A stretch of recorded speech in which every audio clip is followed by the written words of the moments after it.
नमस्कार दोस्तों, आप सभी का स्वागत है हमारे YouTube चैनल मानव जीवन में। तो चलिए आज की प्रस्तुति शुरू करते हैं। दोस्तों, सावन के महीने में यह चीज जरूर खा लेना। पूरे सावन आपके घर में धन की कमी नहीं होगी। भोलेनाथ की कृपा हमेशा आपके ऊपर बरसेगी। साथ साथ सावन के पहले सोमवार में यह 5 गलतियां कभी मत करना। जाने सावन के पहले सोमवार में व्रत उपवास किस प्रकार से रखें। दोस्तों, सावन का महीना बहुत ही शुभ और मंगलकारी माना जाता है। सावन का हर एक दिन उतना ही पवित्र माना जाता है जितना कि पवित्र गंगा जल। करोड़ों में कुछ खास लोग ही होते हैं जो भगवान शिव की कृपा पाते हैं। सच्चे हृदय से भगवान शिव के भक्ति करने वाला भगवान शिव का प्रिय भक्त कहलाता है। अगर आप भगवान शिव से प्रेम करते हैं तो सच्चे दिल से कमेंट बॉक्स में लिखें हर हर महादेव, ओम नमः शिवाय। भगवान शिव के लिए एक लाइक तो बनता है। दोस्तों, सावन का पहला सोमवार 10 जुलाई, दूसरे सोमवार का व्रत 17 जुलाई, तीसरे सोमवार का व्रत 24 जुलाई, 34 सोमवार व्रत 31 जुलाई, 5वां व्रत 7 अगस्त, छठा सोमवार व्रत 14 अगस्त, 7वां सोमवार व्रत 21 अगस्त और 8वां सोमवार 28 अगस्त को रखा जाएगा। दोस्तों, सावन की समाप्ति होगी 31 अगस्त को और रक्षाबंधन का त्योहार मनाया जाएगा 30 अगस्त बुधवार के दिन। सावन की समाप्ति होने से एक दिन पहले रक्षाबंधन का पर्व भी मनाया जाएगा। दोस्तों, सावन में पड़ने वाले सोमवार के व्रत में कुछ खास विशेष बातें आपको पता होना चाहिए, तो आइए जानते हैं। दोस्तों, सबसे पहली बात, सप्ताह का पहला दिन यानी कि सोमवार भगवान शिव की आराधना का दिन माना जाता है। वैसे इस दिन का अधिपति सोम यानी कि चंद्र भी है, इसीलिए इसका नाम सोमवार रखा गया है। इसीलिए सोमवार के दिन भगवान शिव और चंद्रमा दोनों की आराधना की जाती है और व्रत रखा जाता है। सोमवार को शिव जी के लिए रखे जाने वाले व्रत शीघ्र ही फलदायी होते हैं। इसलिए शिव जी के भक्त इस दिन अपने किसी भी इच्छा की पूर्ति के लिए तथा सुख, समृद्धि और शांति के लिए सोमवार का व्रत अवश्य रखें। वैवाहिक जीवन सुख में हो तथा अच्छा जीवन साथी मिले, इस कामना के साथ कुंवारी लड़कियां विशेष रूप से सोमवार का व्रत रखती है। दोस्तों, दूसरी बात, ज्योतिष शास्त्र में सोमवार के दिन को विशेष रूप से भगवान शिव और चंद्रमा से जोड़कर देखा जाता है और इसीलिए इस दिन वह सभी कार्य करने चाहिए जो कि भगवान शिव को अति प्रिय है। भगवान शिव के मंदिर में जाकर गंगा जल अर्पित करना चाहिए और भगवान शिव को विशेषकर रूप से प्रिय बेल पत्र को भी अवश्य चढ़ाना चाहिए। शिवजी को चंदन का लेप भी लगाना चाहिए और आटे की पंजीरी का भोग भी लगाना चाहिए। रात्रि में चंद्रमा की अर्घ भी अवश्य देना चाहिए।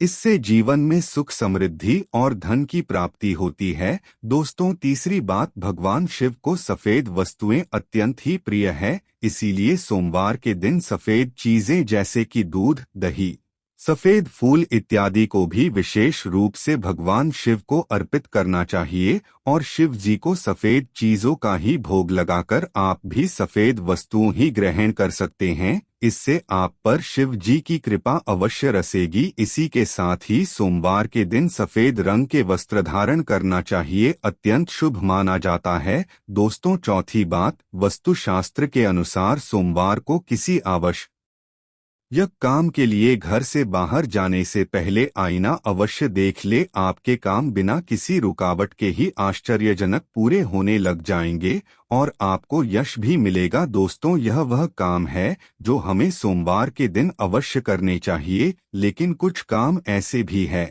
जो हमें सोमवार के दिन कभी नहीं करने चाहिए। दोस्तों, पहली बात, सावन सोमवार के दिन काले रंग के कपड़े पहनकर शिव जी के मंदिर में भूल कर के भी प्रवेश न करें। महिलाओं को सोमवार के दिन बाल भी नहीं धोने चाहिए, इससे परिवार पर गहरा असर पड़ता है। सोमवार के व्रत में व्रतधारी को थोड़ा रखना चाहिए, इससे शिव जी क्रोधित हो जाते हैं। सोमवार के व्रत में व्रतधारी को फलों में नाशपाती का सेवन गलती से भी नहीं करना चाहिए, इसे शुभ नहीं माना जाता। और दूसरी बात, सोमवार के दिन मांस का सेवन करना वर्जित माना गया है। इसके विपरीत शिवजी का व्रत रखना चाहिए या फिर शुद्ध सात्विक आहार, दूध, दही, फल इत्यादि का सेवन करना चाहिए। दोस्तों, तीसरी बात, सोमवार के दिन किसी का भी अपमान ना करें और बुरे अपशब्द भी ना निकाले। इससे जीवा पर बैठी मां सरस्वती का अपमान होता है और ऐसा बुरा व्यवहार सोमवार के व्रत में तो कतई ना करें, व्रत टूट जाता है। दोस्तों, चौथी बात, शिवजी की पूजा के साथ ही नंदी महाराज की पूजा भी आवश्यक है। दोस्तों, शिव पशु प्रेमी है, इसीलिए सोमवार को 4 पैर वाले पशु का अर्थात गाय माता की विशेष रूप से पूजा अर्चना करनी चाहिए। सोमवार के दिन गाय माता को कुछ न कुछ अवश्य खिलाना चाहिए, इससे व्रत पूरा माना जाता है। इसके साथ ही साथ नंदी महाराज बैल का अपमान या फिर उनके साथ गलत व्यवहार बिल्कुल भी ना करें। दोस्तों, पांचवी बात, पूजा करते समय इस बात का ध्यान रखें कि भगवान शिव को केतकी का फूल, कुमकुम, तुलसी के पत्ते, कटे फटे बेल पत्र या फिर खंडित चावल भूल करके भी नहीं चढ़ाएं और शंख से भी जड़ अर्पित ना करें। तो दोस्तों, सोमवार के दिन इस दिन शिव और चंद्रमा की आराधना करें, व्रत करें, शिव मंदिर में जाएं, साफ मन से दिल में कई बार ओम नमः शिवाय मंत्र का जाप अवश्य कर लें। भगवान भोलेनाथ आप पर अवश्य प्रसन्न होंगे और आपकी हर मनोकामना पूर्ण करेंगे। इसी के साथ ही दोस्तों, क्या आप यह बात जानते हैं कि सोमवार के व्रत में यह फल, सावन के व्रत में यह फल कतई नहीं खाया जाता। यदि आप गलती से भी इस फल को खा लेते हैं तो जीवन भर भगवान शिव के क्रोध का सामना आपको करना पड़ सकता है, आपका व्रत भंग हो सकता है, यहाँ तक कि आपके परिवार पर कष्ट भी आ सकते हैं। कम से कम सोमवार के व्रत में तो ऐसे पाप कतई ना करें। दोस्तों, नंबर 1, शास्त्रों में ऐसा कहा गया है कि व्रतधारी को उधार मांगकर फल इत्यादि नहीं खाने चाहिए, इसे पाप लग जाता है और व्रत भी अधूरा रह जाता है। सोमवार का व्रत हो या फिर कोई भी व्रत क्यों ना हो, पड़ोसियों से मांग करके भी व्रत इत्यादि में फल वगैरह नहीं खाने जाएंगे। व्रत में उधार मांगकर खाने से व्यक्ति का व्रत झूठा हो जाता है। ईश्वर की शरण में भी आने पर व्यक्ति को झूठ नहीं बोलना चाहिए, कर्ज इत्यादि नहीं लेने चाहिए, चुगली आदि नहीं करनी चाहिए, उधार मांग करके भी नहीं खाना चाहिए। यदि आपको कोई अपनी मर्जी से खाने के लिए व्रत में कुछ भी देता है तो उसे आप खा सकते हैं,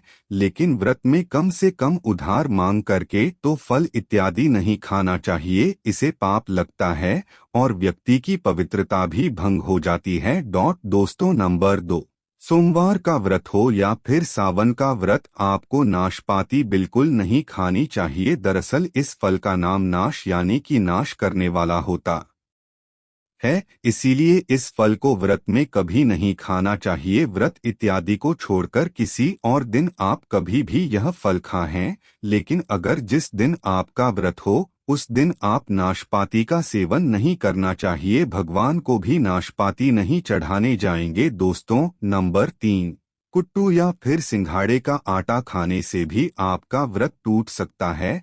आपको बता दें कि लंबे समय से रखा हुआ आटा आपका व्रत भंग कर सकता है। दरअसल पुराने आटे में घुन इत्यादि कीड़े वगैरह पड़ जाते हैं जो ठीक तरह से दिखाई भी नहीं देते हैं। ऐसा आटा खाने पर तरह से लाभ मांस का सेवन करते हैं और व्रत में कीड़े खाना घोर पाप के बराबर माना गया है और आपका व्रत भी भंग हो जाता है। व्रत में ताज़ी आटा खाना चाहिए, लंबे समय से रखे हुए आटे में कीड़े वगैरह पड़ जाते हैं, ऐसा कभी भी ना करें। व्रत हमेशा शुद्धता में ही रखना चाहिए। दोस्तों, सावन के इस पवित्र महीने में यदि जिस भी व्यक्ति को यह 5 संकेत मिल जाए तो उसे यह पता चलता है कि महादेव आपकी भक्ति से बहुत प्रसन्न है और आपको धनी होने से कोई भी नहीं रोक सकता है।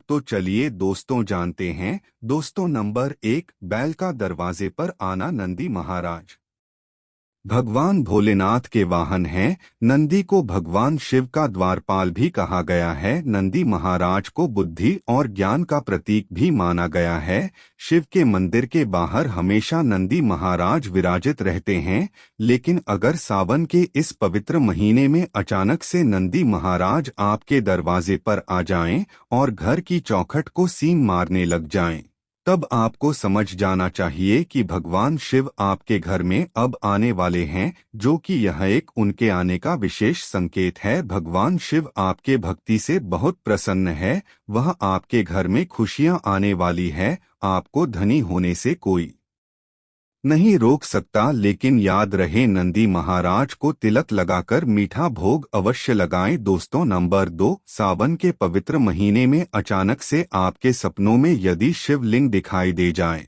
अर्थात भगवान शिव दिखाई दे जाए, तो इसे आपको यह समझ लेना चाहिए कि अब आपके जीवन से परेशानियों का अंत जल्द ही होने वाला है। भगवान शिव आपकी सच्ची आराधना और भक्ति से बहुत ही खुश है और वे आपके घर में अब आने वाले हैं।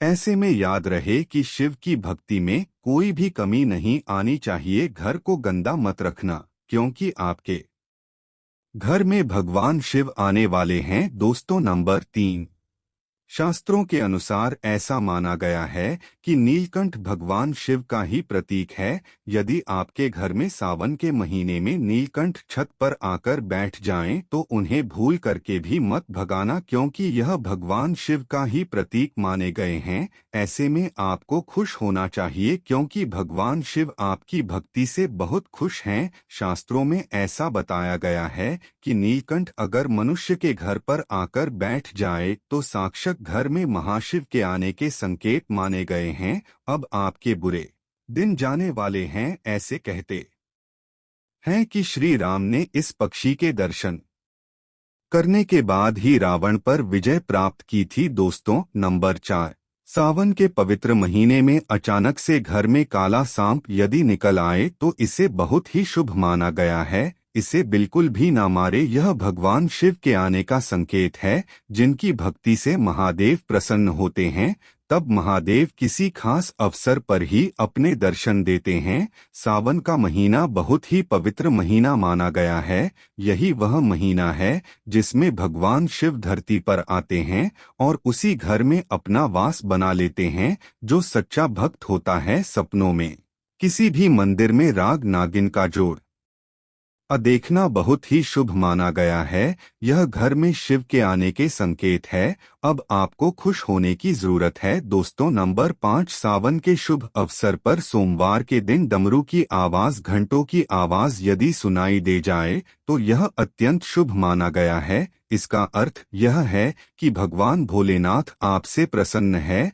और जल्द ही आपके घर और जीवन में प्रवेश करने वाले हैं, जिससे आपका आर्थिक संकट दूर होकर जीवन में सुख समृद्धि आने वाली है। महादेव आपसे बहुत खुश हैं। दोस्तों महादेव की कृपा पाने के लिए एक बार बोले हर हर महादेव, ओम नमः शिवाय। दोस्तों अगर आपको यह वीडियो अच्छा लगा हो तो हमारे चैनल मानव जीवन को सब्सक्राइब करें। धन्यवाद।